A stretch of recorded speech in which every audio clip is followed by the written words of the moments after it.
नमस्कार, city post live के इस खास कार्यक्रम में आपका स्वागत है और आपके लिए खास मेहमान भी लाया हूं। जी हां, जिस तरह से आप कभी श्रीदेवी के फैन हुआ करते होंगे, कभी माधुरी दीक्षित के, वैसे ही भोजपुरी फिल्म के सबसे बड़े एक्ट्रेस से मिलवा रहा हूं, आम्रपाली से। आप जान ही गए होंगे। आम्रपाली, आपको बहुत बहुत बधाई, आप रॉकिंग परफॉर्मेंस कर रही हैं। आप बताइए कैसे ये सफलता मिली? सबसे पहले तो थैंक यू सो मच कि आपने इतना अच्छा इंट्रोडक्शन दिया। मतलब श्रीदेवी मैम और माधुरी मैम के नाम के साथ नाम ही जुड़ जाना बहुत बड़ी बात है। पर ये सब सिर्फ आप लोगों का, दर्शकों का, सब लोगों का प्यार है। और मैं अपने आप को बहुत लकी मानती हूँ कि मुझे हमेशा बहुत अच्छी स्क्रिप्टें मिली परफॉर्म करने के लिए, बहुत अच्छे अच्छे रोल मिले निभाने के लिए। हर कोई इस इंडस्ट्री में आता है। हज़ारों लोग अपने घर से चल के मुंबई पहुंचते हैं सिर्फ फिल्म इंडस्ट्री में कुछ करने के लिए। और मुझे पहली ही फिल्म जो मिली वो ऐसी मिली कि उस फिल्म का रोल इतना स्ट्रॉन्ग था कि लोगों के दिल में जगह बन गई, घर बना लिया मैंने। तो मैं अपने सारे डायरेक्टर्स और प्रोड्यूसर्स को इसका पूरा श्रेय उन लोग को ही देना चाहती हूँ कि उन लोगों ने मेरे लिए इतने अच्छे अच्छे स्क्रिप्ट्स लिखे कि मैं उसको परफॉर्म करके लोगों के दिल में जगह बना पाई। फिल्म इंडस्ट्री में जाना तो सब कोई चाहता है, जाते भी हैं लोग, लेकिन मौका केवल 1% को ही मिलता है, उससे भी कम। सफलता का जो परसेंटेज है वो 0 पॉइंट कुछ है। तो कैसे मिला आपको ये सक्सेस पहली बार, बताइए? मेरी जो फैमिली है उन्होंने मुझे हमेशा बहुत सपोर्ट किया। मुझे कभी भी ऐसे नहीं पाला गया कि हमारे घर की ये छोटी बेटी है, इसको ये मत करने दो, वो मत करने दो, कभी नहीं। मुझे आई थिंक अगर मेरा भाई होता तो उसको जितनी फ्रीडम मिली होती उससे बहुत ज़्यादा फ्रीडम मुझे मेरे पेरेंट्स ने दी। और पेरेंट्स से ज़्यादा मेरी दादी माँ ने, वो गांव की हैं, गोरखपुर की हैं, लेकिन वो मुंबई गई और उनका माइंडसेट सबसे ज़्यादा ओपन माइंडेड हमारे घर में मेरी दादी माँ है। उनको मैंने सबसे पहले बोला कि दादी माँ मुझे हीरोइन बनना है, तो उन्होंने बोला तो बन। तो मैं बोला पापा डांटेंगे। बोले उसको सुनता कौन है, मैं हूँ ना जब तक, तब तक तुझे जो करना है तो कर। तो मैं कॉलेज में ही थी तभी मैंने ऑडिशन किया और लकीली पहले ऑडिशन में मैं सिलेक्ट भी हो गई। मैंने सीरियल करना शुरू किया। उसके बाद किसी वजह से मैंने सीरियल से ब्रेक ले लिया 2 साल, और तब मुझे निरहुआ हिंदुस्तानी की स्क्रिप्ट मिली जो मेरी पहली फिल्म थी। और मुझे लगा कि 2 साल के गैप के बाद अगर किसी चीज़ को कुछ करके इस इंडस्ट्री में आना है तो ये फिल्म से अच्छी फिल्म नहीं मिल सकती। तो मैंने उस फिल्म से वापस से ज्वाइन किया। आपका कोई भी एल्बम भी रिलीज होता है तो पूरा ट्रेंडिंग करने लगता है, लाखों करोड़ों लोग देखने लगते हैं। आखिर ये कैसे कला सीखा आपने?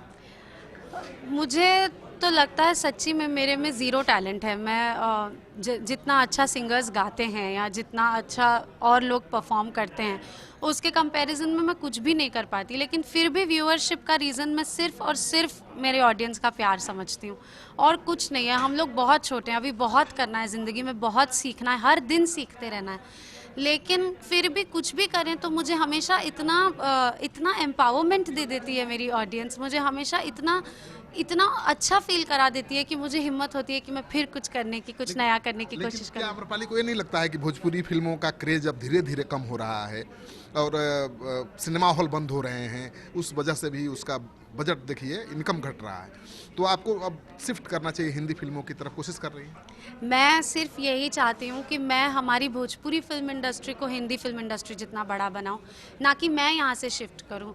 मैं चाहती हूँ कि इतने अच्छे अच्छे एक्टर्स हैं, मनोज वाजपेयी जी है, पंकज त्रिपाठी जी है, इतने अच्छे अच्छे एक्टर हमारे यूपी बिहार के हैं जो हिंदी फिल्म इंडस्ट्री में काम कर रहे हैं। मैं चाहती हूँ कि हमारी भोजपुरी फिल्म इंडस्ट्री इतनी बड़ी बन जाए कि वो लोग वापस आके हमारी इंडस्ट्री में काम करना चाहें। उनका मन करे कि हम हमारी मातृभाषा में फिल्म करें, जैसे मेरा मन करता है वैसे उनको भी चाहत हो कि हम आके इस इंडस्ट्री में काम करें।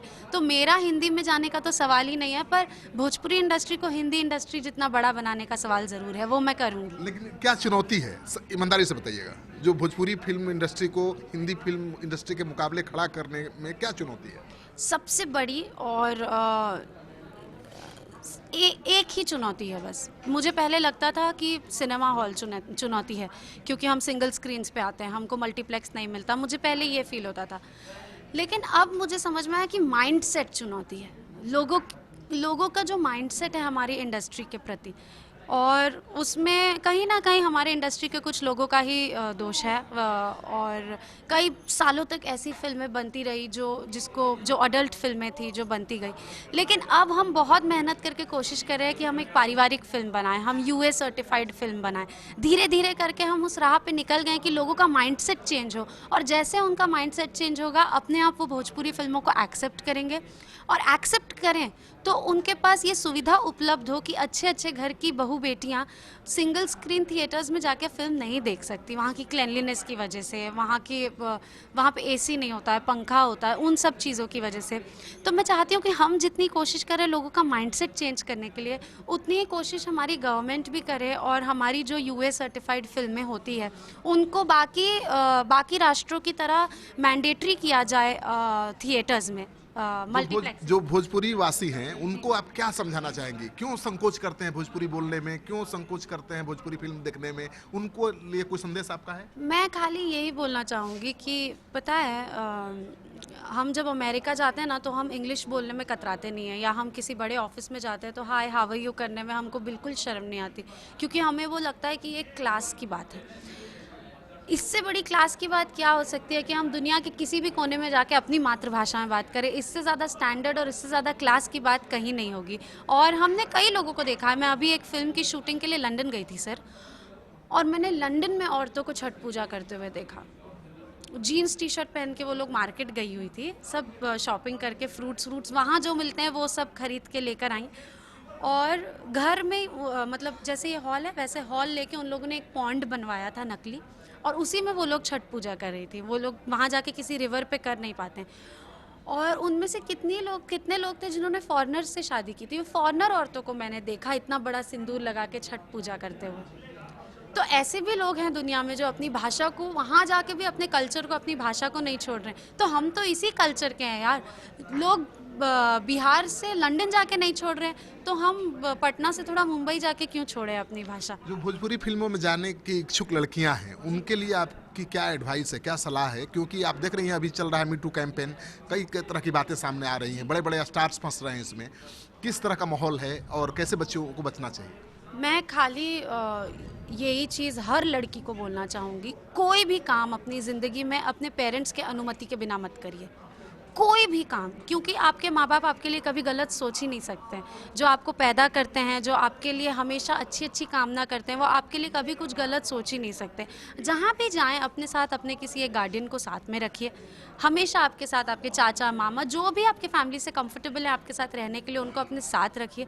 सक्षम बनिए, डांस सीखिए, एक्टिंग सीखिए, सब कुछ सीखिए। अपने काम में इतने निपुण हो जाइए कि कोई आपको काम के बदले कुछ और मांगने की हिम्मत ही ना कर पाए।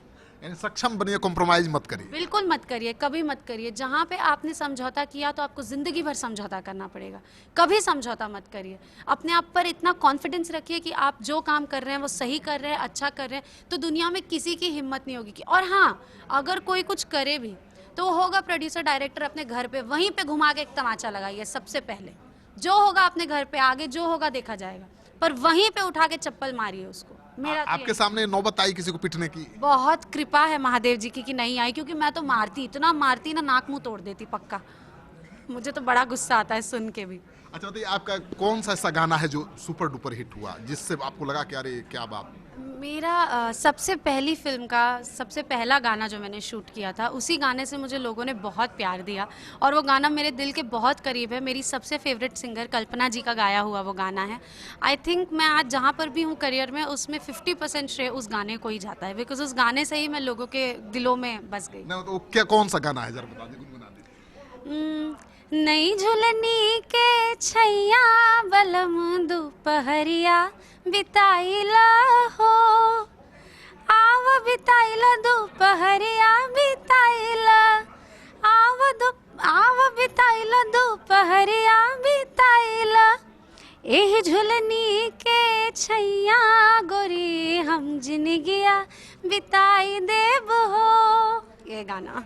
आपको बहुत बहुत शुभकामना अम्रपाली, आप बहुत आगे बढ़िए और भोजपुरी फिल्म इंडस्ट्री को आप हिंदी फिल्म इंडस्ट्री के मुकाबले खड़ा करिए, ये शुभकामना है। तो आपने देखा, अम्रपाली को सुना भी, और इनका जो मकसद है, जो इरादा है, बहुत बड़ा है, और ये चाहती हैं कि भोजपुरी फिल्म इंडस्ट्री के पैरेलल हिंदी जो फिल्म इंडस्ट्री है उसके पैरेलल भोजपुरी इंडस्ट्री को खड़ा करना चाहती हैं।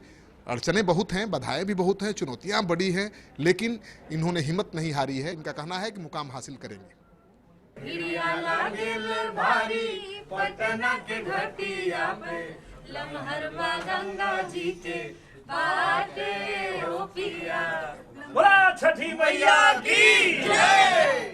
नमस्कार दोस्तों, मैं हूं आम्रपाली दुबे और सिटी पोस्ट देखने वाले सभी दर्शकों को मेरी तरफ से छठ पूजा की ढेर सारी शुभकामनाएं। और अगर आपने अभी तक इस चैनल को सब्सक्राइब नहीं किया है तो प्लीज़ जल्दी से सब्सक्राइब करिए लेटेस्ट वीडियोस के लिए। Thank you.